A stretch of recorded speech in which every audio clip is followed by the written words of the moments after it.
दोस्तों नमस्कार। दोस्तों आज बात करेंगे दृष्टि करंट अफेयर्स के बारे में, जो कि आप लोगों के लिए बीपीएससी और यूपीपीसीएस आरओ एआरओ के लिए वेरी इंपॉर्टेंट सेगमेंट होगा।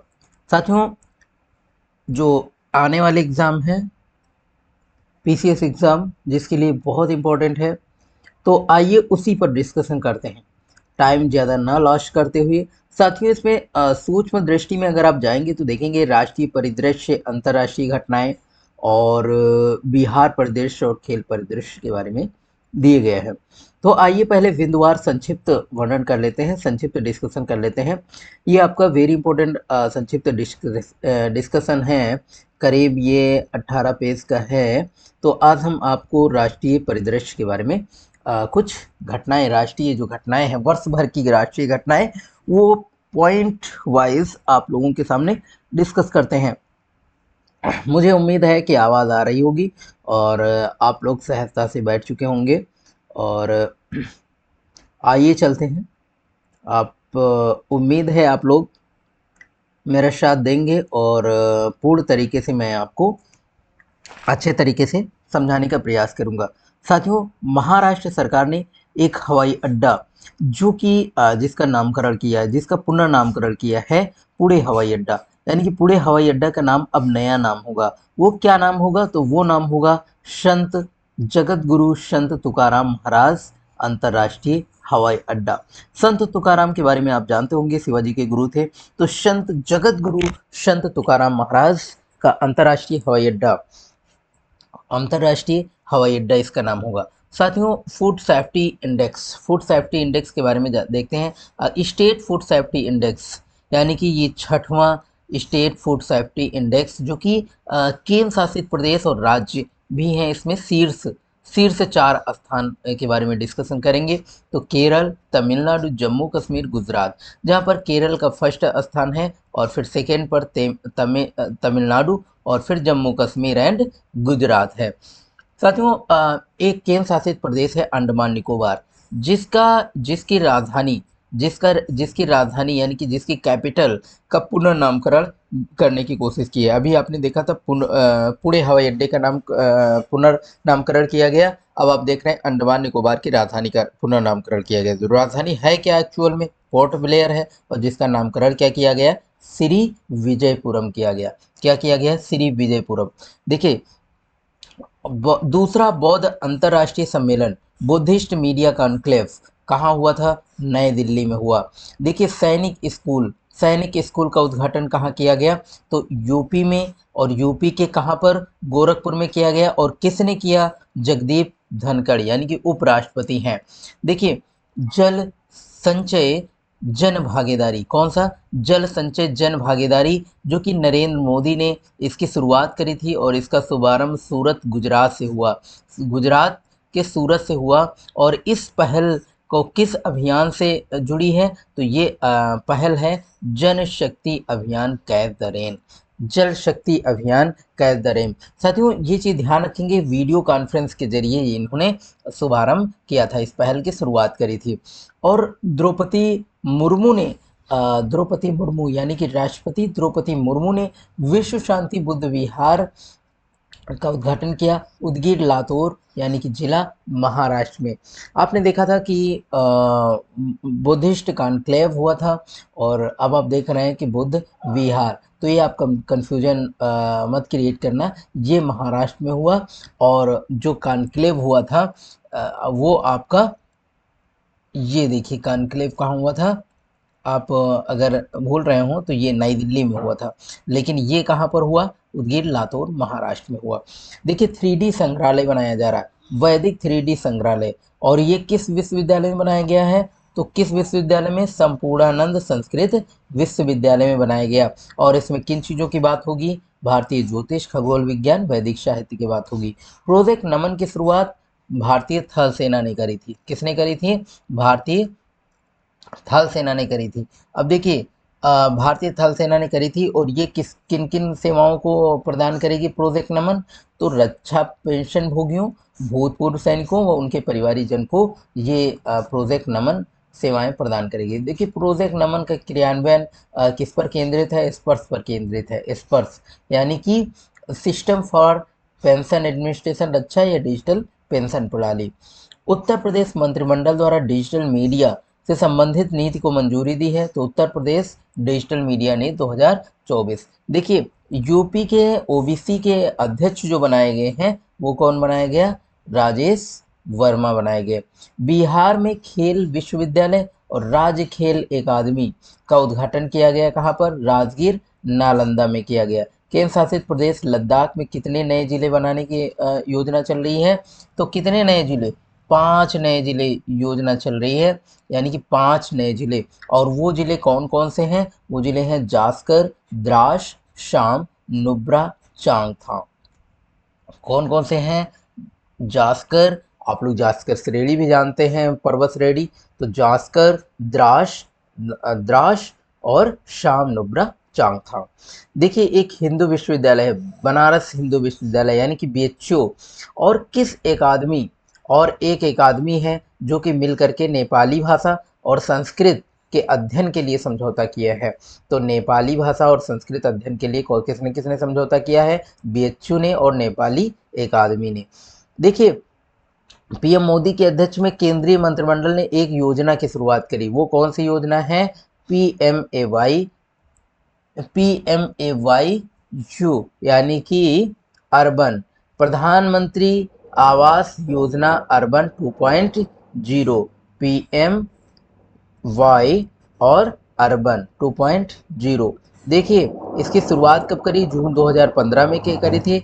राष्ट्रीय महिला आयोग की अध्यक्ष जो कि सुश्री रेखा शर्मा है, इन्होंने किसका उद्घाटन किया? तो रेखा शर्मा जी ने डिजिटल शक्ति केंद्र का उद्घाटन किया। सुश्री रेखा शर्मा जी ने डिजिटल शक्ति केंद्र का। अब इसका उद्देश्य क्या है? इसका उद्देश्य महिलाओं के खिलाफ जो साइबर अपराध बढ़ रहे हैं उसमें लोगों को जागरूक करना है। देखिए आपदा जोखिम प्रबंधन के लिए बीमा समाधान क्रियान्वित करने वाला देश का पहला राज्य, तो पहला राज्य पूछा जा रहा है, तो पहला राज्य इसलिए इम्पोर्टेंट है नागालैंड, और इसने जो है आपदा जोखिम प्रबंधन के लिए बीमा समाधान का क्रियान्वित करने वाला पहला देश बना है। देखिए तीन नए आपराधिक कानूनों को सुचारू रूप से क्रियान्वित करने के लिए 4 ऐप बनाए गए हैं। तो कौन से नए आपराधिक कानून? जिनके लिए ई साक्ष्य, ई समन, न्याय सेतु, न्याय श्रुति। तो इसको आप इस तरीके से याद करें, ई एस और एन एस। ई एस से ई साक्ष्य, ई समन, ई साक्ष्य, ई समन, और न्याय से न्याय सेतु, न्याय समन। तो एन एस ई एस याद कर सकते हैं आप लोग। गोरखपुर से लेकर पश्चिम बंगाल तक एक एक्सप्रेस वे बनाया जा रहा है जिसका नाम है गोरखपुर सिलगुड़ी एक्सप्रेस। क्या नाम है? गोरखपुर सिलगुड़ी एक्सप्रेस। अब देखिए गोरखपुर सिलगुड़ी एक्सप्रेस जो बनाया जा रहा है वो कितने राज्यों से होकर के जाता है? तो गोरखपुर से सिलगुड़ी एक्सप्रेस यूपी, पश्चिम बंगाल और बिहार से जाता है। देखिए यूपी से पश्चिम बंगाल बनाया ही जा रहा है और बिहार से होकर के जाता है, तो ये आप याद रखेंगे। यूपी से चल करके वेस्ट बंगाल की तरफ जा रहा है और ये बिहार होते हुए, तो ये इस प्रकार से आप बात समझ सकते हैं। यूपी, बिहार, वेस्ट बंगाल 3 ही राज्यों में गोरखपुर सिलगुड़ी एक्सप्रेस वे होगा। देखिए पहली भूतापीय इसलिए इम्पोर्टेंट है, भारत की पहली भूतापीय परियोजना ये कहाँ पर है? ये लद्दाख में, और लद्दाख में कौन सी? पोगा घाटी में है।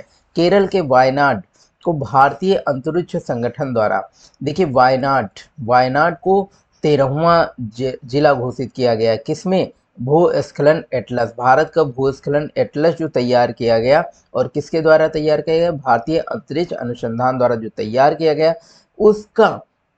उसमें केरल के वायनाड को 13वां स्थान दिया गया। और रुद्रप्रयाग को कौन सा स्थान दिया गया? पहला स्थान। यूं आप कह सकते हैं कि रुद्रप्रयाग में सबसे ज्यादा भूस्खलन होता है, इसीलिए उसको पहला और केरल को 13वां। देखिए राष्ट्रीय हिंदी विज्ञान सम्मेलन 2024, हिंदी विज्ञान सम्मेलन 2024 का भोपाल में आयोजन किया गया। इसका विषय क्या था? तो इसका विषय था अमृत काल में राष्ट्रीय वैज्ञानिक चेतना का उन्नयन करना है। देखिए राष्ट्रपति भवन में 2 हाल थे, दरबार हाल, अशोक हाल। मतलब दोनों हालों का नामकरण किया गया और दरबार हाल को बनाया गया गणतंत्र मंडप और अशोक हाल को बनाया गया अशोक मंडप। ठीक है।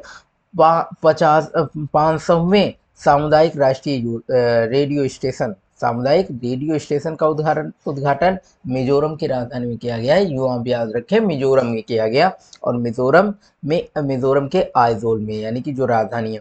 सिनकुल्ला सुरंग, देखिए सिंकुल्ला सुरंग, सिंकुल्ला आप दर्रा के बारे में जानते होंगे, तो सिंकुल्ला सुरंग जो है उसका शुभारंभ लद्दाख में किया गया। भाई जाहिर सी बात है, लद्दाख लद्दाख में ये सिंकुल्ला दर्रा पड़ता है, पास पड़ता है, तो इसका शुभारंभ किया गया। ये जो है 15,800 फीट ऊंची है। क्या है? 15,800 फीट ऊंची, जाहिर सी बात विश्व में सबसे ऊंची होगी। और इसकी लंबाई कितनी है? 4.1 किलोमीटर, यानी कि 4.1 किलोमीटर है ये। और इसका कार्य पूरा होने के बाद देखिए विश्व की सबसे ऊंची सुरंग है, ये बात आप याद रखेंगे। सिंकुल्ला सुरंग हमने बताया था कि विश्व की सबसे ऊंची सुरंग होगी, क्योंकि इसकी ऊंचाई कितनी है? 15,800 फीट है। देखिए वृक्षारोपण जन अभियान 2024 में शुरू किया गया। कौन सा? वृक्षारोपण जन अभियान। और किस सरकार ने शुरू किया? यूपी सरकार ने। तो जाहिर सी बात है, क्या नाम है इसका? मित्र वन, यानी कि वनों के मित्र है, इसीलिए वृक्षारोपण कर रहे हैं। और पहला Chadwick house navigating audit heritage का संग्रहालय कहाँ कहाँ उद्घाटन किया गया? तो हिमाचल प्रदेश के शिमला में किया गया। शिमला जो कि हिमाचल प्रदेश की राजधानी है, तो ये आप समझ सकते हैं कि हिमालय की कैपिटल, हिमाचल की कैपिटल जो है इसका उद्घाटन किया गया। संसद भवन परिसर में लोकसभा सचिवालय द्वारा किसका विकास किया गया?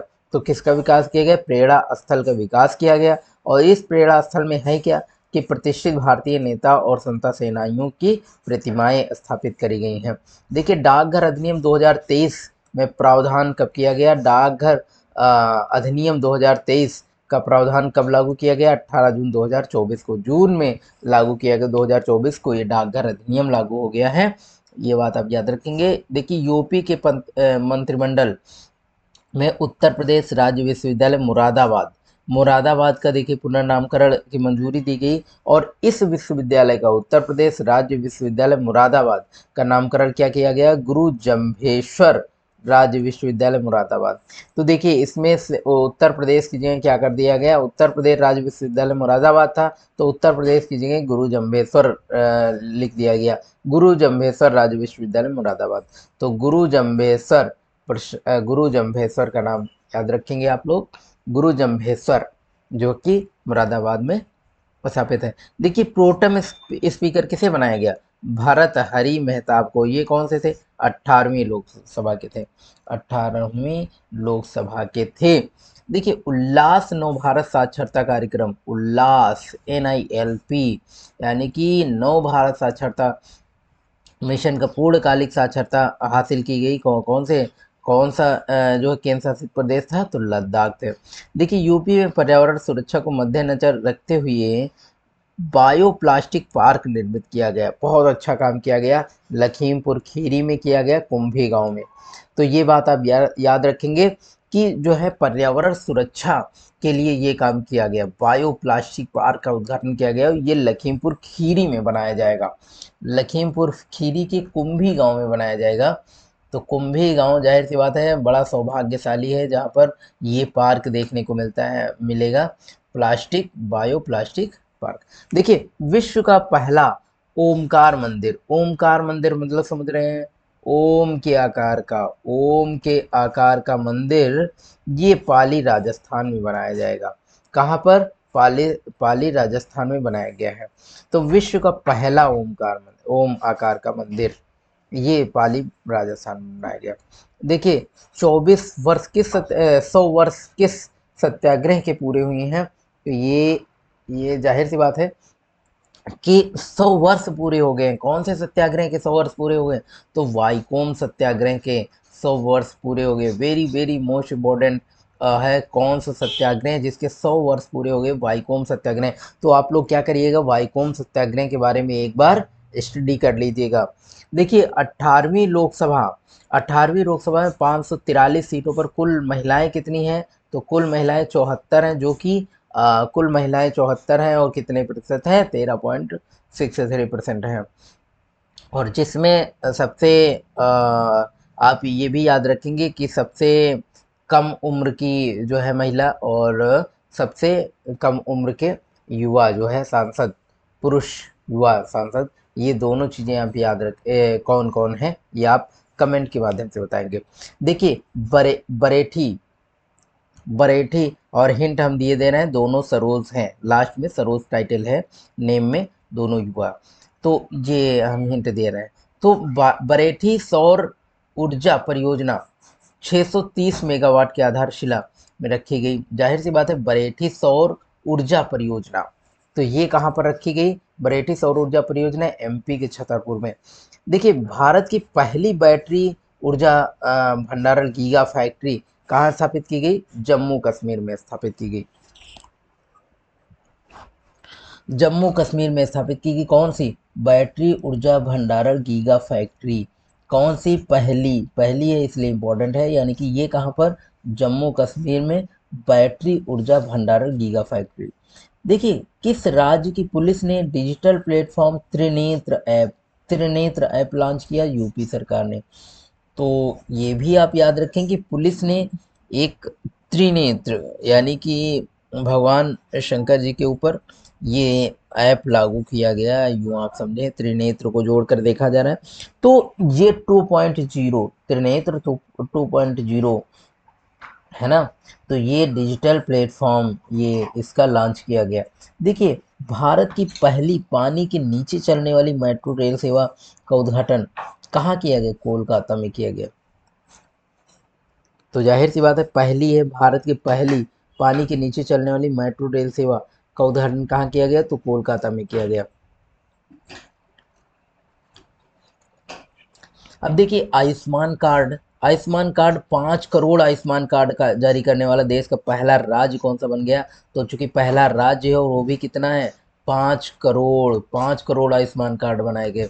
जाहिर सी बात है, यूपी होगा। रक्षा प्रौद्योगिकी नवाचारों को प्रोत्साहन देने हो तो किस योजना की शुरुआत की गई? तो अदिति योजना। किसमें? रक्षा प्रौद्योगिकी में नवाचारों को प्रोत्साहन देने के लिए जो है नवाचार, रक्षा प्रौद्योगिकी में नवाचार को प्रोत्साहन दिया जा रहा है और उसके लिए अदिति योजना की शुरुआत करी गई। देखिए, जो पहले राष्ट्रीय डॉल्फिन अनुसंधान केंद्र की स्थापना कहाँ की गई?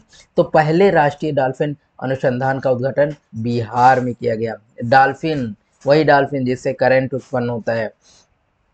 तो राष्ट्रीय डॉल्फिन अनुसंधान,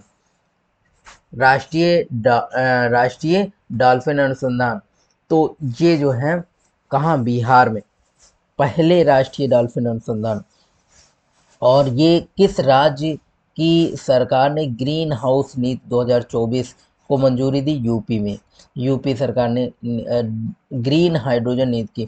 अब देखिए, भारत का डिजिटल शिखर सम्मेलन 2024, डिजिटल शिखर सम्मेलन 18वां, वो भी 18वां, कहाँ? मुंबई में आयोजित हुआ।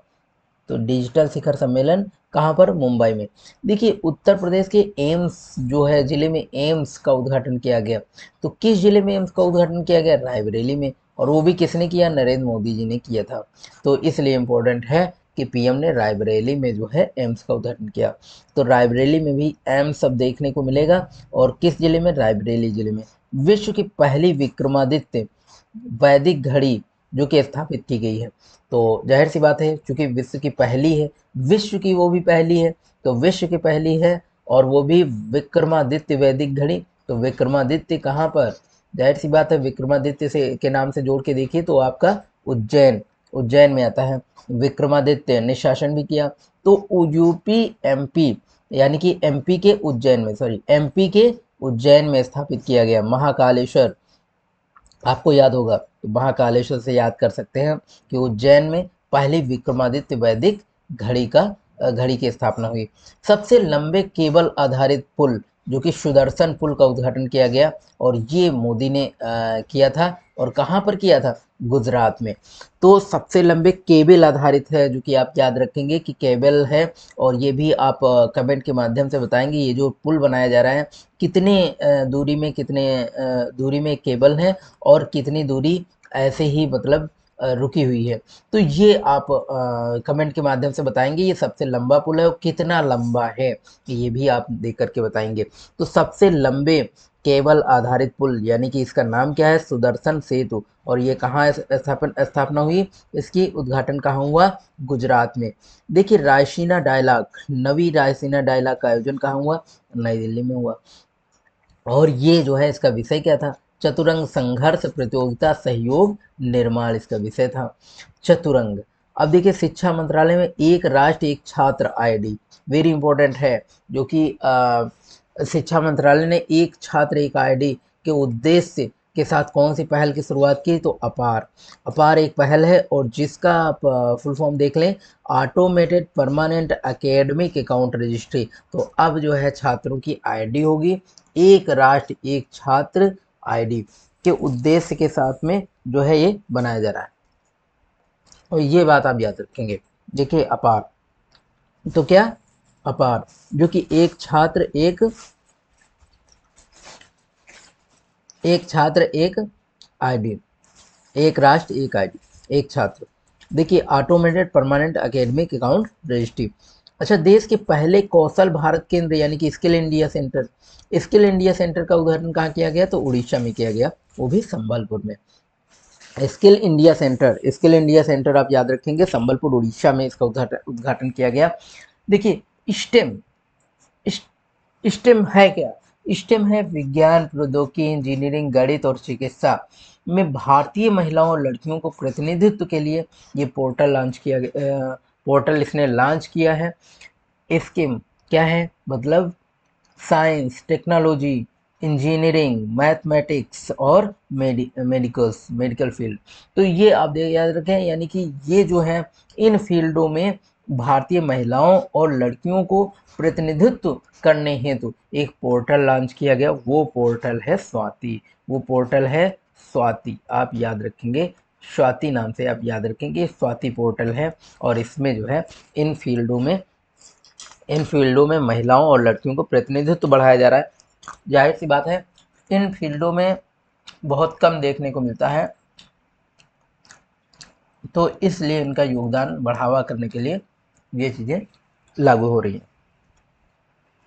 देखिए लोकपाल के अध्यक्ष के रूप में जाहिर सी बात है किसे नियुक्त किया गया, तो ये आप खानविलकर को याद रखेंगे, मणिकराव खानविलकर, अजय मणिकराव खानविलकर। नरेंद्र मोदी ने उत्तर प्रदेश में कौन से मंदिर का शिलान्यास किया, तो कल्की धाम का मंदिर का शिलान्यास किया। और कल्की धाम है कहाँ, तो ये संभल जिले में, कहाँ पर है, संभल जिले में है। असम में किस राज्य को जीआई, काजी नींबू को यानी कि राज्यफल घोषित किया गया, राजफल घोषित किया गया काजी नींबू या साइट्रस लेमन को किसे, असम में राजफल। अगर असम का राजफल आप कहें तो जैसे हमारे यहाँ यूपी का राजफल क्या है, आम है, तो उसी प्रकार से असम का राजफल क्या होगा, काजी नींबू यानी कि साइट्रस लेमन। 75वें गणतंत्र दिवस के दो विषय क्या थे, कौन से थे, विकसित भारत और भारतीय लोकतंत्र के मातृका। देखिए 75वें राष्ट्रीय गणतंत्र समारोह में कौन से अतिथि कौन थे, इमैनुअल मैक्रोन जो कि फ्रांस के राष्ट्रपति थे। तो ये भी आप याद रखेंगे कि गणतंत्र दिवस पर मुख्य अतिथि कौन आए थे, तो फ्रांस के राष्ट्रपति आए थे। और वो 26 जनवरी 2024 को, और वो क्या नाम था, इमैनुअल मैक्रोन। देखिए गणतंत्र दिवस परेड के लिए सर्वश्रेष्ठ झांकी अवार्ड किसे दिया गया, आप ये भी याद रखें किस राज्य को, तो किस राज्य की झांकी है, उड़ीसा राज्य की झांकी को बेस्ट अवार्ड दिया गया। और इसको मूल्यांकन किसने किया था, जजों का पैनल था जिसने मूल्यांकन किया था, जिस आधार पर उड़ीसा राज्य की जो झांकी थी उसे सर्वश्रेष्ठ झांकी के अवार्ड भी दिया गया। अब देखिए इसकी थीम क्या थी उड़ीसा राज्य की झांकी की, विकसित भारत में महिला सशक्तिकरण। तो विकसित भारत में महिला सशक्तिकरण पर, यानी कि महिला सशक्तिकरण पर ये जो है इसकी थीम थी, विकसित भारत में महिला सशक्तिकरण, या यूं कहे महिला सशक्तिकरण पर आधारित इन्होंने झांकी प्रदर्शित की थी। देखिए स्टार्टअप रैंकिंग, राज्य स्टार्टअप रैंकिंग, स्टार्टअप रैंकिंग 2022 में 1 करोड़ से अधिक जनसंख्या वाले राज्यों में सर्वश्रेष्ठ प्रदर्शन करने वाले कौन से राज्य थे? तो आप देखेंगे गुजरात पहले नंबर पर था। गुजरात, कर्नाटक, केरल, तमिलनाडु। तो इन्होंने नया स्टार्टअप जो है सर्वश्रेष्ठ प्रदर्शन इन्होंने किया इस स्टार्टअप में। देखिए ए राज्यों के नेतृत्वकर्ता कौन थे? लीडर्स किन्हें घोषित किया गया? आंध्र प्रदेश श्रेणी ए में। देखिए इसे इसकी कई श्रेणियां थी, श्रेणी ए बी सी। तो ए में, श्रेणी ए में जो है राज्यों के नेतृत्वकर्ता कौन थे? Andhra Pradesh, Assam, MP, UP, Uttarakhand. UP AP, ये 3 एपी वाले हैं, एपी 3 पी वाले, एपी, एमपी, यूपी, और असम और उत्तराखंड। यूँ आप याद रखें कि ये जो है नेतृत्व करता था। वाइब्रेंट वाइब्रेंट गुजरात वैश्विक शिखर सम्मेलन, वाइब्रेंट वैश्विक शिखर सम्मेलन 2024 का आयोजन जनवरी में हुआ, 10 से 12 जनवरी 2000। आप 12 जनवरी को आप जानते ही हैं कौन सा दिवस मनाया जाता है? तो राष्ट्रीय युवा दिवस मनाया जाता है। और ये बात आप याद रखेंगे, वाइब्रेंट गुजरात वैश्विक शिखर सम्मेलन कब? 10 से 12 जनवरी 2024। अब देखिए 2024 में इसका कौन सा नाम संस्करण आयोजित किया गया? तो 10वां संस्करण था ये। कौन सा था? ये वैश्विक शिखर सम्मेलन जो था, वाइब्रेंट गुजरात वैश्विक शिखर सम्मेलन था, ये कौन सा था? 10वां संस्करण था। और जाहिर सी बात है 10 से 12 जनवरी में आयोजन भी किया गया इसका, ये भी आप याद रखेंगे। देखिए अंतर्राष्ट्रीय घटनाओं के बारे में आइए देख लेते हैं थोड़ा सा। अंतर्राष्ट्रीय घटनाओं में COP29 यानी कि राष्ट्रीय जलवायु परिवर्तन, संयुक्त राष्ट्र जलवायु परिवर्तन सम्मेलन, ये कहाँ किया गया? इसका मेजबानी कौन सा देश किया गया? तो ये मेजबानी किसने किया? अजरबैजान ने किया। और ये जो है 1 नवंबर 2024 में आयोजित होने वाले यूरोपीय हाइड्रोजन सप्ताह में किस विशेष भागीदारी यानी कि एक्सक्लूसिव पार्टनर किया है? किसने किया है? तो भारत ने किया है। तो ये नवंबर 2024 में आयोजित हुआ, कौन सा होने वाला? यूरोपीय हाइड्रोजन सप्ताह। और इसमें भागीदार कौन थे? भागीदार घोषित किया गया किसको? भारत को भागीदार घोषित किया गया। अब देखिए श्रीलंका में नई प्रधानमंत्री ने शपथ ली। अब श्रीलंका के नए प्रधानमंत्री तो कौन से हैं? अमर सूर्या, हरिनी अमर सूर्या। देखिए अक्सर राजपक्षे के बारे में आपने सुना होगा, जो राजपक्षे लास्ट में लगाते हैं, वो भी श्रीलंका के प्रधानमंत्री होते थे। लेकिन अब आपको देखने को मिलेगा हरनी अमर सूर्या, इनके लास्ट में क्या है टाइटल? अमर सूर्या। तो अमर सूर्या से आप याद रखेंगे, हरनी से या हिरन से याद रखें। तो श्रीलंका के नई प्रधानमंत्री कौन बनी? हरिनी। कौन? हिरनी नहीं, हरनी। बात आप याद रखेंगे, ये श्रीलंका की नई प्रधानमंत्री हिरनी नहीं बनी है ना? तो याद हो जाएगा ना। श्रीलंका के नए राष्ट्रपति कौन थे? दिशा नायके। कौन? अनुरा दिशा नायके। तो जाहिर सी बात है श्रीलंका की दिशा बहुत ही अच्छी है ये, क्योंकि साउथ में पड़ता है। तो ये दिशा नायके जी हैं। तो नए राष्ट्रपति कौन है? दिशा नायके, अनुराग दिशा नायके। देखिए अमेरिका यात्रा के दौरान प्रधानमंत्री नरेंद्र मोदी ने 2 राष्ट्रीय वाणिज्य दूतावास यानी कि कॉन्सुलेट्स की स्थापना करी है। तो ये कहाँ पर? बोस्टन और लॉस एंजल्स में। लॉस एंजल्स और ये बोस्टन, वही लॉस एंजल्स जहाँ पर मूवी वगैरह हॉलीवुड की बनाई जाती हैं। तो ये बोस्टन और लॉस एंजल्स जहाँ पर इसकी स्थापना करी है। तो 2 वाणिज्य दूतावास की स्थापना हो चुकी है। आप ये बात याद रखें। हो कहाँ पर? बोस्टन और लॉस एंजल्स में। देखिए Thiruvalluvar chair of Tamil studies की स्थापना कहाँ पर हुई? ह्यूस्टन विश्वविद्यालय में।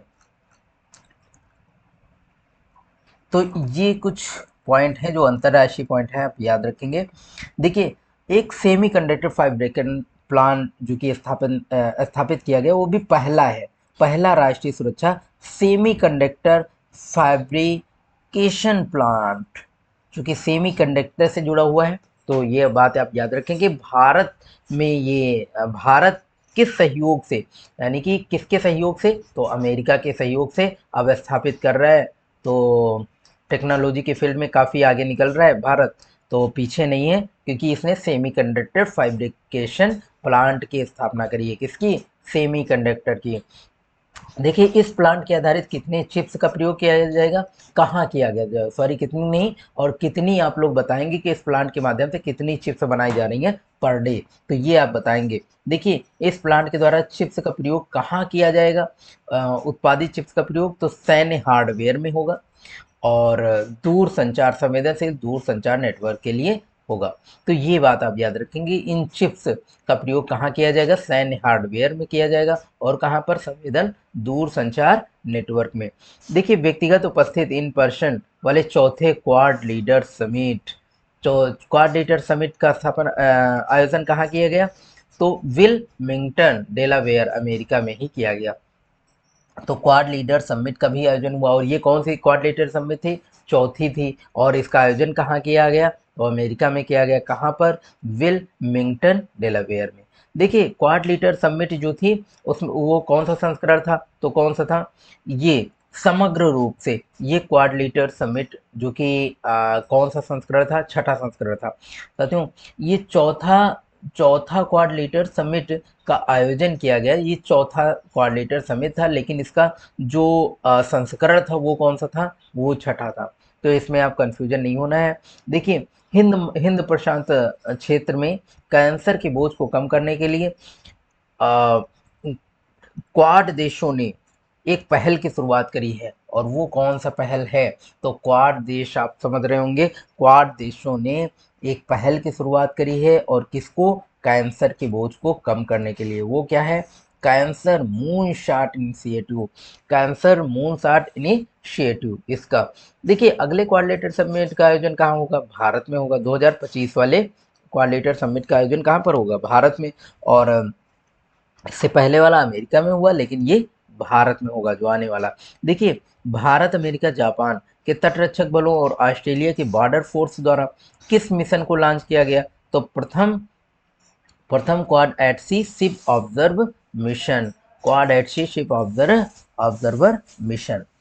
देखिए अंतर संचालनीयता, इन इंट्रोप्रोबेबिलिटी, और ये हिंद प्रशांत क्षेत्र में सुधार लाने के लिए मिशन 2025 में लॉन्च किया जाएगा। क्वाड देशों द्वारा हिंद प्रशांत क्षेत्र में प्रशिक्षण के लिए एक नई क्षेत्रीय समुद्री पहल की घोषणा करी, वो कौन सी है, मैत्री। तो ये भी आप याद रखेंगे, क्वाड देशों द्वारा एक प्रशिक्षण की शुरुआत करी गई क्षेत्रीय समुद्री पहल, और ये कौन सी समुद्री पहल है, तो ये मैत्री समुद्री पहल है। देखिए मेलबर्न विश्वविद्यालय के पहले मेलबर्न वैश्विक केंद्र का शुभारंभ नई दिल्ली में हुआ, और ये मेलबर्न का नाम क्या है, मेलबर्न ग्लोबल सेंटर दिल्ली। देखिए जॉर्डन के नए प्रधानमंत्री जफर हसन, जैसे आप याद रखें, जैसे जॉर्डन जैसे जफर, तो जैसे जॉर्डन जैसे जफर, जैसे जॉर्डन जैसे जफर। तो कौन बनाए गए नए प्रधानमंत्री, जॉर्डन के कौन बनाए गए, जफर हसन बनाए गए। देखिए typhoon Yagi very important typhoon है, और इसके बारे में जाहिर सी बात है ये वेरी इंपॉर्टेंट क्वेश्चन है, आ भी सकता है। देखिए टाइफून यागी से प्रभावित मानवीय सहायता के लिए भारत में कौन सा अभियान लॉन्च किया गया, तो ऑपरेशन सद्भाव लॉन्च किया गया। जाहिर सी बात सद्भाव दिखाएंगे तभी तो मानवीय सहायता हो पाएगी कुछ लोगों की, और जो प्रभावित हुए हैं, तो टाइफून यागी के लिए एक अभियान चलाया गया, मानवीय सहायता के लिए ऑपरेशन सद्भाव। एक पूर्ण सदस्य यानी कि फुल मेंबर अगर आपको बनना है अंतर्राष्ट्रीय सौर गठबंधन में शामिल होने वाला, तो कौन सा देश बना है, वो नेपाल बना है। तो एक पूर्ण सदस्य के रूप में अंतर्राष्ट्रीय सौर गठबंधन यानी कि इंटरनेशनल सोर्स कौन सा अलायंस, ये जो है इसका इसमें शामिल होने वाला 101वां देश कौन सा बना है, तो नेपाल बना है। कौन सा, नेपाल बना अंतर्राष्ट्रीय सौर गठबंधन। देखिए 2024 में जो टाइम पत्रिका एआई क्षेत्र के लिए विश्व के 100 सबसे प्रभावशाली लोगों में किन प्रमुख भारतीय लोगों का भी जिक्र है, भारतीय लोगों को शामिल किया गया। तो कौन कौन से लोग हैं, आप देख सकते हैं, केंद्रीय मंत्री जी हैं, अश्विनी वैष्णव जी हैं। तो टाइम पत्रिका जो 2024 की आई उसमें एआई क्षेत्र के कुछ लोग हैं, एआई क्षेत्र के विश्व के 100 सबसे प्रभावशाली लोग हैं, और जिसमें नाम किसका है, केंद्रीय मंत्री अपने यहाँ अश्विनी वैष्णव जी हैं, और नंदन नील कड़ी जी हैं, और अभिनेता अनिल कपूर जी हैं। ये आपको देखने को मिलता है।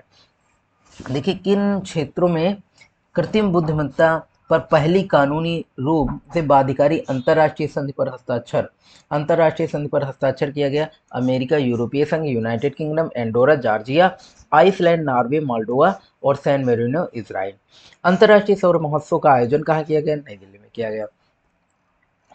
देखिए किसके आयोजन अंतर्राष्ट्रीय सौर गठबंधन किसके द्वारा आयोजन किया गया? अंतर्राष्ट्रीय सौर गठबंधन। देखिए तो ये जो है, देखिए भारतीय प्रौद्योगिकी संस्थान दिल्ली ने अपना पहला अंतर्राष्ट्रीय परिसर खोला है। कहाँ पर खोला है? अबू धाबी में। Abu Dhabi. आईआईटी संस्थान कहाँ? दिल्ली। दिल्ली आईआईटी कहाँ खुल गया?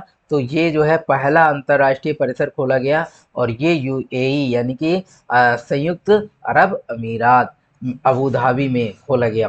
देखिए राष्ट्रीय शिक्षा नीति 2020, राष्ट्रीय शिक्षा नीति 2020 के विजन के अंतर्गत कौन सा विश्वविद्यालय भारत में एक परिषद की स्थापना की गई? साउथहैम्पटन विश्वविद्यालय, यूके। देखिए यूके में जो है विश्वविद्यालय राष्ट्रीय शिक्षा नीति 2020 के विजन के अंतर्गत इस परिषद की स्थापना की गई और ये कौन सा विश्वविद्यालय है? साउथहैम्पटन विश्वविद्यालय, यूके। देखिए हनुमान जी की 90 फीट की ऊंची प्रतिमा का अनावरण हुआ है और ये कहाँ हुआ? अमेरिका में। तो अमेरिका में बजरंगबली जी पहुंच गए और ये जो है 90 फीट ऊंची प्रतिमा है इनकी। तो ये बात आप याद रखेंगे और इसे संज्ञा, इस प्रतिमा को संज्ञा क्या दी गई? स्टैचू ऑफ यूनियन की संज्ञा दी गई। तो बजरंग बली जी की स्थापना कहाँ पर हुई? तो ये अमेरिका में हुई और ये 90 फीट ऊंची है स्टैचू इसका। और इस प्रतिमा का नाम क्या रखा गया? Statue of union. तो बजरंग बली की प्रतिमा के प्राण प्रतिष्ठा की गई। कहाँ पर प्राण प्रतिष्ठा की गई? किस मंदिर में? तो अष्टलक्ष्मी मंदिर में। अब देखिए भारत और डेनमार्क में कहाँ पर स्वच्छ नदियों पर स्मार्ट प्रयोगशाला का अनावरण किया गया? वाराणसी में। तो डेनमार्क, भारत और डेनमार्क ने स्वच्छ नदियों की स्मार्ट प्रयोगशाला बनाई है। कैसी? स्मार्ट प्रयोगशाला बनाई है, SLCR। तो इसका अनावरण कहाँ किया गया? वाराणसी में। अब देखिए एक त्रिपक्षीय अनूठी पहल है, एक त्रिपक्षीय अनूठी पहल, वो भारत सरकार, आईआईटी बीएचयू और डेनमार्क सरकार। ये जो है आईआईटी बीएचयू और डेनमार्क सरकार और भारत सरकार, तो इसके बीच में आपको एक त्रिनेत्रीय अनूठी पहल देखने को मिलती है। देखिए वॉइस ऑफ ग्लोबल साउथ शिखर सम्मेलन, तीसरे वॉइस ऑफ ग्लोबल साउथ शिखर सम्मेलन की मेजबानी किस देश ने करी? तो भारत ने करी थी। सम्मेलन की थीम क्या है? तो वॉइस ऑफ ग्लोबल साउथ। कौन सा? वॉइस ऑफ ग्लोबल साउथ शिखर सम्मेलन।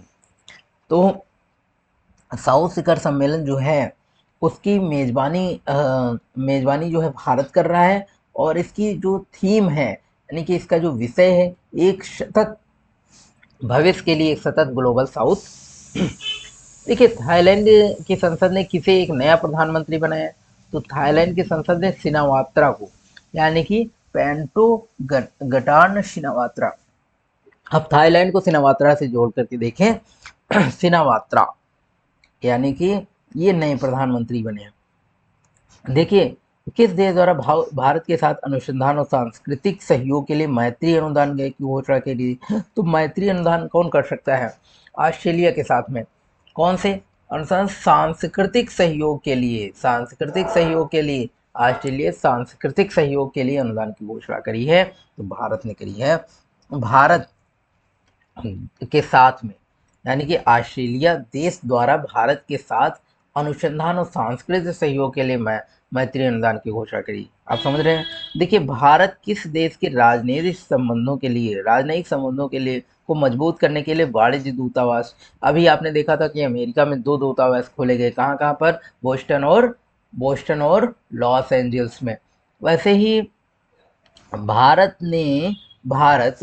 जो है राजनयिक संबंधों को मजबूत करने के लिए वाणिज्य दूतावास खोला है। कहाँ पर? न्यूजीलैंड में खोला है। न्यूजीलैंड में कहाँ भारत का वाणिज्य दूतावास? तो न्यूजीलैंड के ऑकलैंड में। तो न्यूजीलैंड के ऑकलैंड में खोला गया। किन 2 विश्वविद्यालय ने गुजरात में गिफ्ट सिटी गिफ्ट सिटी में अपना कैंपस स्थापित किया, तो ऑस्ट्रेलिया ने अपना गिफ्ट सिटी कैंपस भी स्थापित किया गया है। अभी आपने ऑस्ट्रेलिया ने सुना था मित्र अनुदान की भी घोषणा करी है भारत के साथ में। तो वैसे ही यहाँ पर एक जो है मैत्री अनुदान की घोषणा करी। वैसे ही यहाँ पर दो विश्वविद्यालय हैं जो गुजरात की गिफ्ट सिटी में अपने कैंपस स्थापित किए हैं। तो किस देश ने? ऑस्ट्रेलिया ने। तो ऑस्ट्रेलिया के दो विश्वविद्यालय और हैं कौन से? ऑस्ट्रेलिया के दो विश्वविद्यालय वो हैं डीकिन और वोलोंगोंग। तो डीकिन और वोलोंगोंग ये दो विश्वविद्यालय हैं। वोलोंगोंग और डीकिन ये दो विश्वविद्यालय हैं जिसने गुजरात में गिफ्ट सिटी में अपने कैंपस स्थापित करे हैं।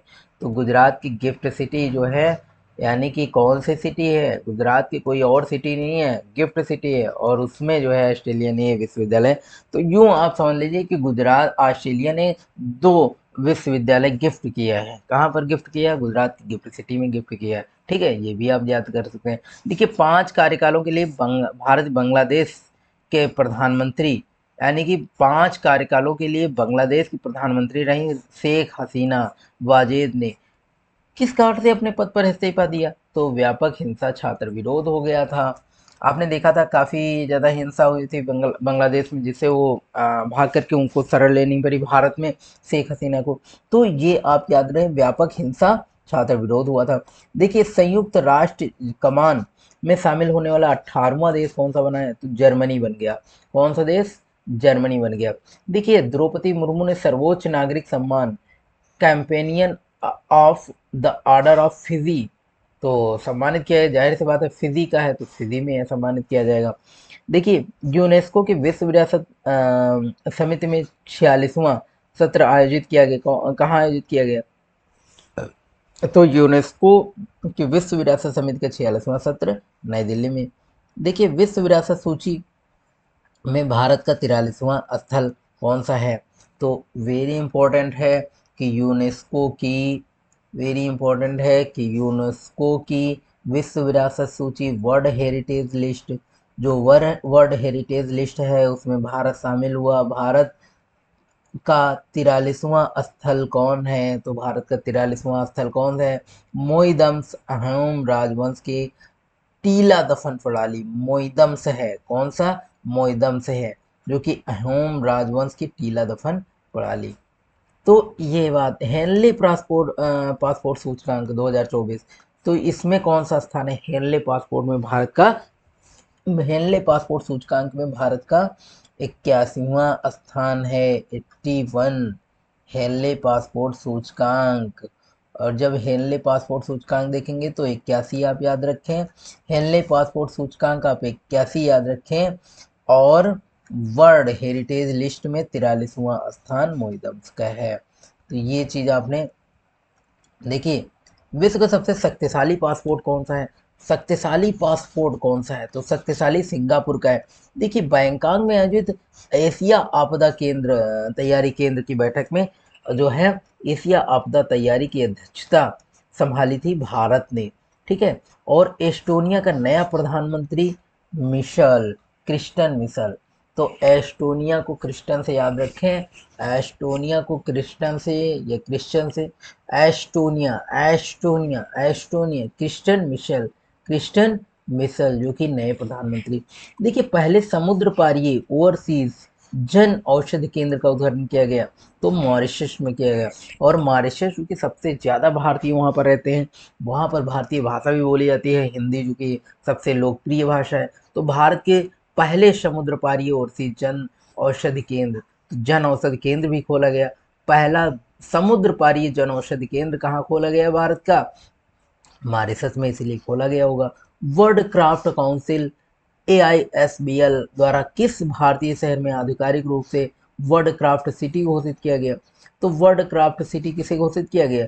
जम्मू कश्मीर में श्रीनगर को वर्ल्ड क्राफ्ट सिटी घोषित किया गया।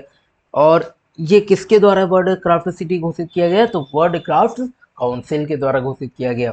तो वर्ल्ड क्राफ्ट काउंसिल के द्वारा ये जो भारतीय शहर है उसे वर्ल्ड क्राफ्ट सिटी घोषित किया गया।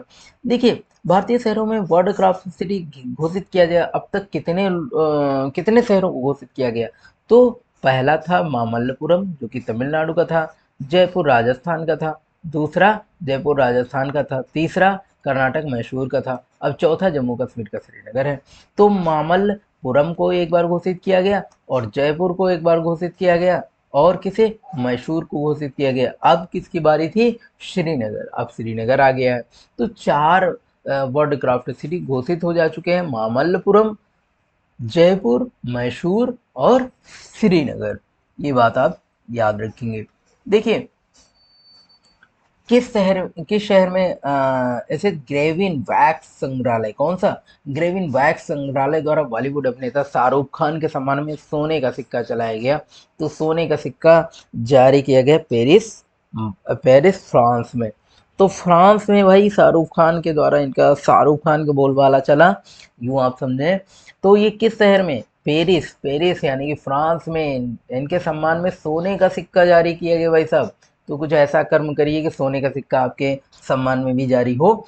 तो क्या है, शाहरुख खान के सम्मान में सोने का सिक्का जारी किया गया, वो भी कहाँ? पेरिस फ्रांस में। और ये किसके द्वारा जारी किया गया? तो किस शहर में स्थित है ये? ग्रेविन वैक्स संग्रहालय, इसके द्वारा जो है बॉलीवुड अभिनेता के सम्मान में जारी किया गया। तो किसके द्वारा? ग्रीन वैक्स संग्रहालय के द्वारा। देखिए, केंद्रीय विदेश मंत्री जयशंकर ने भारत मॉरिशस में मैत्री उद्यान का उद्घाटन किया गया। देखिए, भारत मॉरिशस, जाहिर सी बात है, भारत मॉरिशस बहुत अच्छे संबंध है मॉरिशस के, यूँ आप समझें। तो भारत मॉरिशस में मैत्री उद्यान भी बनाया इन्होंने, मैत्री उद्यान का उद्घाटन किया। और वो कहाँ पर किया? पोर्ट लुइस में किया। मॉरिशस के पोर्ट लुइस में मैत्री उद्यान का उद्घाटन किया। तो यूँ आप समझे, एस जयशंकर ने भारत मॉरिशस में एक मैत्री बनाई, बहुत अच्छी मैत्री उद्यान के माध्यम से, और वो उद्घाटन किया वहां पर जाकर के। तो देखिए, एक टाइफून कौन सा? गेमी, जो हाल ही में प्रमुख रूप से तबाही मचाई। और ये जो है कहाँ पर तबाही मचाई थी? तो ताइवान और फिलीपींस में। टाइफून यागी के बारे में आपने सुना था, अभी आप का डिस्कशन किया था। तो टाइफून यागी के बारे में भी अच्छे से पढ़ना। और टाइफून गेमी आपके बारे है। तो टाइफून गेमी कहाँ आया था? तो ताइवान और फिलीपींस में बहुत ज़्यादा तबाही मचाई थी। और ये किस प्रकार का चक्रवात है? उष्णकटिबंधीय चक्रवात है। अपना व्यापक जलवायु परिवर्तन कानून पारित किया गया। किस देश ने पारित किया है? तो दक्षिण अफ्रीका ने पारित किया है पहला व्यापक जलवायु परिवर्तन, इसलिए इम्पोर्टेंट है। देखिए, नीदरलैंड के नया प्रधानमंत्री कौन है? Dick soup. नीदरलैंड में सूप पिया जाता है क्या? डिक का। तो यूं आप याद रखें कि डिक डिक सूफ। तो नीदरलैंड में सूप सबसे ज़्यादा पिया जाता है। तो ड्रिंक किया जाता है सूप। ड्रिंक किया जाता है सूप ड्रिंक किया जाता है। नीदरलैंड में सबसे ज़्यादा सूप ड्रिंक किया जाता है। तो कौन है? डिक शूफ, नया प्रधानमंत्री नीदरलैंड का। देखिए, पशुपालन, live stock farming, carbon tax लगाने वाला विश्व का पहला देश कौन सा बना है? डेनमार्क। तो देखिए, डेनमार्क जो ये पशुपालन के मामले में कार्बन टैक्स लगाने वाला पहला देश बन गया है, इसलिए इंपॉर्टेंट है। तो कार्बन टैक्स अभी तक कोई देश नहीं लगाया, नहीं लगाया, विश्व का पहला देश बन गया। वो भी किस पर कार्बन टैक्स लगाया है भाई? पशुपालन पर कार्बन टैक्स लगाया है डेनमार्क, इसलिए इंपॉर्टेंट है। देखिए, संयुक्त राष्ट्र द्वारा अफगानिस्तान पर विशेष दूतों स्पेशल इन्वॉल्व की तीसरी बैठक कहाँ हुई? दोहा कतर में हुई, वेरी इंपॉर्टेंट है। तो कहाँ पर हुई? दोहा कतर में। देखिए, एशियाई आपदा के तैयारी केंद्र, एशियन एशियन डिजास्टर प्रीपेयर्डनेस सेंटर यानी कि एडीपीसी, एशियाई आपदा तैयारी केंद्र का इसका अध्यक्ष कौन बना? तो भारत बना। देखिए, नरेंद्र मोदी ने रूस यात्रा के दौरान रूस की किस सर्वोच्च, जाहिर सी बात है, ये जहाँ जाते हैं तो अपना क्या है, सर्वोच्च नागरिक पुरस्कार लेकर के आते हैं भाई साहब। तो ये order of Saint Andrew the Apostle आप याद रखेंगे। ऑर्डर ऑफ सेंट ये वही साधु संत वाला। Order of Saint Andrew the Apostle. तो Saint Andrew the apostle, Order of Saint Andrew the apostle, ये पुरस्कार कहाँ से? रसिया से लेकर के आए। पनामा, पनामा नए राष्ट्रपति कौन बने? जोस राउल मोलिनो। तो पनामा का राष्ट्रपति भी नहीं है, राष्ट्रपति जोस, राष्ट्रपति को जोश आ रहा है पनामा में, यूं बातें याद रखें। राष्ट्रपति को पनामा, पनामा के नए राष्ट्रपति जोस राउल मोलिनो। देखिए, भारत के अध्यक्षता कोलंबो प्रोसेस की प्रथम बैठक कहाँ आयोजित हुई? जेनेवा में। कहाँ आयोजित हुई? जेनेवा में। कोलंबो प्रोसेस की प्रथम बैठक जेनेवा में आयोजित थी, इसके भारत की अध्यक्षता में। देखिए, हाँ, देखिए नाटो उत्तर अटलांटिक संधि, नाटो का महासचिव किसे नियुक्त किया गया? तो मार्क रूट, नीदरलैंड के प्रधानमंत्री जी थे। तो नीदरलैंड के प्रधानमंत्री मार्क रूट्स के द्वारा। देखिए, संत तिरुमंगई अलवर की 500 वर्ष पुरानी कांस्य मूर्ति भारत की लौटाने पर सहमति। तो भाई बड़ी बात है ये जो है ऑक्सफोर्ड यूनिवर्सिटी ने भारत की पुरानी मूर्ति जो अपने यहाँ रखे हुए थे, अब लौटाने की बात चल रही है और सहमति भी जताई है ऑक्सफोर्ड विश्वविद्यालय ने। तो भाई साहब, किसकी थी मूर्ति? वो थी तिरुमंगई अलवर की, और वो कितने साल पुरानी है? 500 साल पुरानी है। कहाँ से मूर्ति? अमेरिका, भारत, दक्षिण कोरिया, जापान, यूरोपीय संघ ने मिल करके एक गठबंधन की घोषणा करी है, बायो फार्मास्यूटिकल अलायंस। तो ये भी देखिए, वैश्विक ऊर्जा संक्रमण सूचकांक 2024, वैश्विक ऊर्जा संक्रमण सूचकांक 2024, वर्ल्ड इकोनॉमिक फोरम। देखिए, विश्व आर्थिक मंच ने जारी करा है। क्या जारी करा है? वैश्विक ऊर्जा संक्रमण सूचकांक जारी करा है। देखिए, वैश्विक ऊर्जा संक्रमण सूचकांक में शीर्ष स्थान पर कौन सा है? तो शीर्ष स्थान पर स्वीडन है। भारत का कौन सा स्थान है? 63वां स्थान है। तो स्वीडन जो है पहले नंबर पर है। वैश्विक ऊर्जा संक्रमण सूचकांक में स्वीडन पहले स्थान पर है, लेकिन भारत का स्थान कौन सा देखने को मिलता है? 63वां स्थान है। देखिए, वह वैश्विक ऊर्जा संक्रमण सूचकांक जारी कौन कौन किया करता है? तो वर्ल्ड इकोनॉमिक फोरम जारी करता है, विश्व आर्थिक मंच जारी करता है। देखिए, मर्शर द्वारा जारी cost of living city ranking 2024 में विश्व का सबसे महंगा शहर हांगकांग। जाहिर सी बात है, बहुत सालों से हांगकांग महंगा है। तो इस समय सबसे महंगा कौन सा है? विश्व का सबसे महंगा सिटी कौन सी है? हांगकांग। और ये किसके द्वारा? मर्सर के द्वारा जारी किया गया कॉस्ट ऑफ लिविंग सिटी, यानी कि यहाँ पर रहना सबसे महंगा पड़ सकता है हांगकांग में। तो यूँ आप समझ लीजिए, अगर हांगकांग जाने की सोच रहे हैं तो फिर काफ़ी पैसा लेकर के जाइए, तभी आप रह पाएंगे। देखिए, 50वें G7 शिखर सम्मेलन, कौन सा? G7 शिखर सम्मेलन कहाँ आयोजन किया गया? भाई साहब, इटली में आयोजन किया गया, पुलिया में। तो ये बातें आप याद रखें कि 7वां शिखर सम्मेलन इटली में। देखिए, global gender gap report 2024 world economic forum जारी करता है। तो अभी आपने देखा वर्ल्ड इकोनॉमिक फोरम कौन सा जारी करता है? अभी आपने देखा कि वर्ल्ड इकोनॉमिक फोरम क्या जारी करता है? अभी आपने देखा कि ग्लोबल जेंडर गैप रिपोर्ट, और इससे पहले कौन सा जारी करता है? ये देखिए, वैश्विक ऊर्जा संक्रमण सूचकांक। तो ये बात भी याद रखेंगे कि वैश्विक ऊर्जा संक्रमण सूचकांक भी जारी करता है, और ग्लोबल जेंडर गैप रिपोर्ट भी इसी के द्वारा जारी होती है। देखिए, विश्व लैंगिक अंतराल रिपोर्ट 2024 पूर्ण लैंगिक समानता हासिल करने में कितना समय भी लगेगा? देखिए, अगर पूर्ण लैंगिक समानता हासिल करना है तो विश्व को भी 134 साल लग जाएंगे, यानी कि 2158 वर्ष लग जाएंगे, 2158 वर्ष लग जाएंगे। अभी 2158 तक जो है हो सकता है, यानी कि 134 वर्ष लग जाएंगे भी पूर्ण लैंगिक समानता हासिल करने में। देखिए, यूक्रेन शांति शिखर सम्मेलन के कहाँ आयोजित हुआ? स्विट्जरलैंड में आयोजित हुआ। तो शांति शिखर सम्मेलन भी आयोजित हुआ। अब देखिए, वेरी इंपॉर्टेंट क्वेश्चन है, समलैंगिक विवाह को मान्यता दिया है वो दक्षिण पूर्व एशियाई देश कौन सा है? थाईलैंड। तो थाईलैंड एक ऐसा देश है, दक्षिण पूर्व एशियाई देश है थाईलैंड, जो कि समलैंगिक विवाह को मान्यता दे रहा है। देखिए, पीटर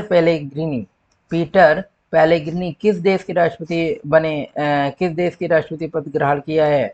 तो पीटर भाई साहब स्लोवाकिया के बने। पीटर से याद रखेंगे स्लोवाकिया, स्लो चलते हैं, स्लोवाकिया, स्लो वॉक करते हैं पीटर जी स्लो वॉक करते हैं, इसलिए पीटर स्लोवाकिया के राष्ट्रपति बनते हैं। ये आप याद रखेंगे, पीटर पीटर बहुत स्लो वॉक करते हैं, इसलिए पीटर जी स्लोवाकिया के राष्ट्रपति बने हैं। देखिए जूडिथ सुमिनवा तुलुका किस देश की पहली प्रधानमंत्री बनी है? जुडिथ जुडिथ किस देश की बनी है? कांगो, लोकतांत्रिक गणराज्य कांगो, जुडिथ जुडिथ कांगो की बनी है। अब देखिए संयुक्त राज्य अमेरिका में किस देश ने अपना प्रमुख गैर नाटो सहयोगी यानी कि मेजर नॉन नाटो एलाई नामित किया है? केन्या को क्या नामित किया है? अपना गैर नाटो जो है सहयोगी, मेजर नॉन नाटो एलाई। देखिए पाकिस्तान के साथ में किन देशों ने संयुक्त राष्ट्र सुरक्षा परिषद में अस्थायी सदस्य के रूप में निर्वाचित किया है? तो सोमालिया, पनामा, डेनमार्क, यूनान को निर्वाचित किया। क्या अस्थायी सदस्य? पाकिस्तान के साथ किन देशों ने संयुक्त राष्ट्र सुरक्षा परिषद में अस्थायी सदस्य के रूप में? तो भाई पाकिस्तान भी है और ये विदेश में है, सोमालिया, पनामा, डेनमार्क, यूनान। देखिए बायो इंटरनेशनल कन्वोकेशन 2024 इसका आयोजन कहाँ हुआ? तो सैन डियागो यूएसए में हुआ, बस आप याद रखेंगे। बायो इंटरनेशनल कन्वोकेशन यूएसए में सैन डियागो में आयोजित किया गया। देखिए क्यूएस वर्ल्ड यूनिवर्सिटी रैंकिंग 2025 में किस विश्वविद्यालय को शीर्ष स्थान मिला? तो Massachusetts institute and technology USA में। देखिए सांग्री ला संवाद का 21वां संस्करण सिंगापुर में लागू किया गया। कहाँ पर? सिंगापुर में। तो ये भी आप थोड़ा सा याद रखेंगे। देखिए 77वें विश्व यानी कि वर्ल्ड हेल्थ असेंबली जेनेवा से स्विट्जरलैंड में, वो भी कौन सी? 77वीं 77।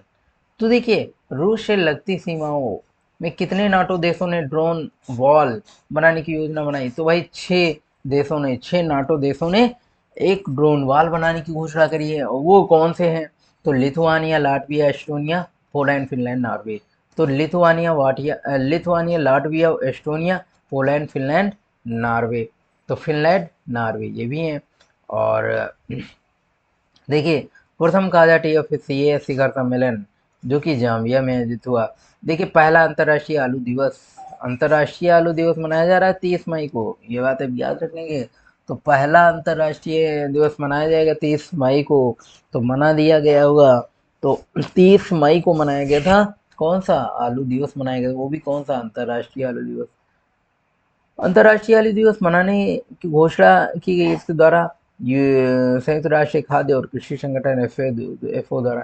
टाइम 100 सबसे प्रभावशाली कंपनियां 2024 नामक सूची में भारत की कितनी कंपनियां हैं? तो भारत की कितनी कंपनियां? 3 कंपनियां हैं टाइम में अभी आप देख रहे थे सबसे प्रभावशाली व्यक्ति देख रहे थे टाइम मैगजीन में। तो ये टाइम सबसे प्रभावशाली कंपनियों की बात की गई, और भारत की कितनी कंपनियां? 3 ही कंपनियां हैं। तो रिलायंस इंडस्ट्री, टाटा ग्रुप और सीरम इंस्टीट्यूट, रिलायंस इंडस्ट्रीज और टाटा ग्रुप। तो रतन टाटा जी भी अलविदा कह गए देश को, आपको याद होगा अभी जल्दी ही। तो उनकी भी कंपनी है यानी कि टाटा ग्रुप, उनका भी है, टाटा ग्रुप्स भी है इसमें दूसरा मतलब शामिल किया गया।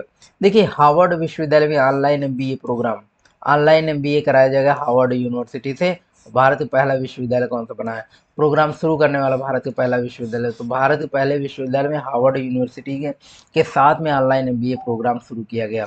तो चंडीगढ़ विश्वविद्यालय हारून इंडिया आर्ट लिस्ट में शीर्ष स्थान किसे? अनीश कुमार को, जो कि लंदन यूके, भारतीय मूल के अनीश कुमार हैं, लंदन यूके के, जिन्होंने शीर्ष स्थान प्राप्त किया भाई साहब किसमें? तो हारून इंडिया आर्ट लिस्ट में।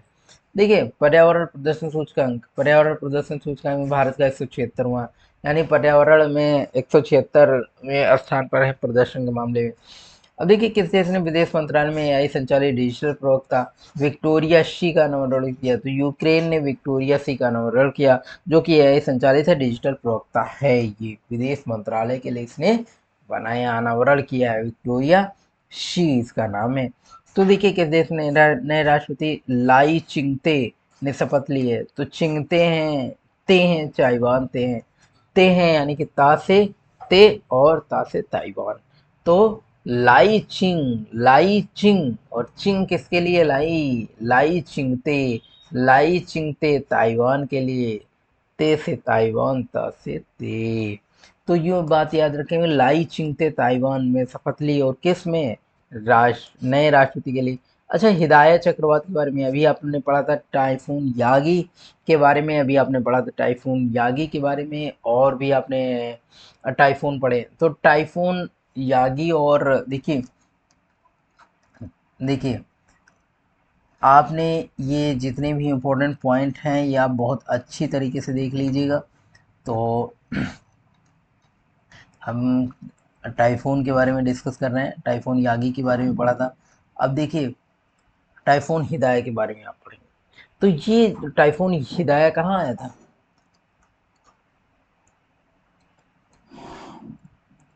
तंजानिया। तंजानिया में लोगों को प्रभावित किया टाइफून।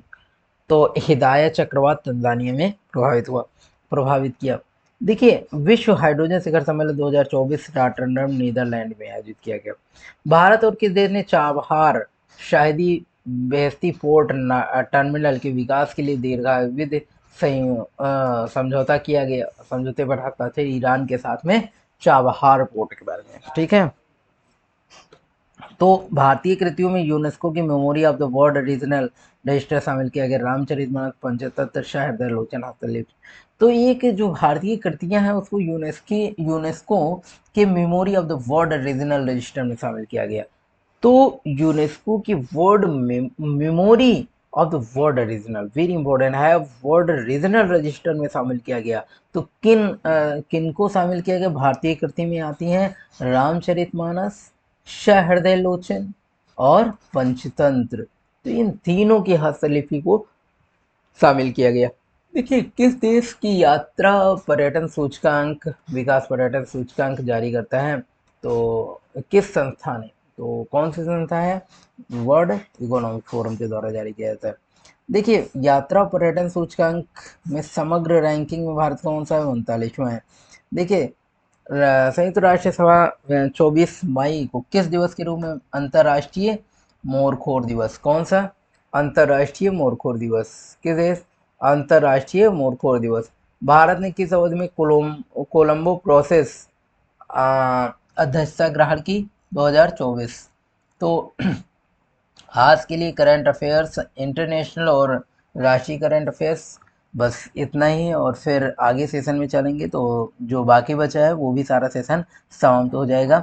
तो इसमें अंतर्राष्ट्रीय और राष्ट्रीय घटनाक्रम के बारे में समझा दिया गया। ये साथियों पहला सेट है, और आप लोग अगर पहली बार में नहीं समझ में आ रहा है तो एक दो बार आप रिपीट करेंगे और सारी चीज़ें आप एब्जॉर्व कर पाएंगे, बहुत अच्छे से एब्जॉर्व कर पाएंगे। मैंने बहुत अच्छी तरीके से समझाने की कोशिश करी है, तो मैं उम्मीद करता हूँ ये आप लोग बहुत अच्छे से समझ पाए होंगे। और अंतर्राष्ट्रीय और राष्ट्रीय घटनाक्रम के बारे में। तो साथियों इसी के साथ हम अलविदा लेते हैं, और नमस्कार।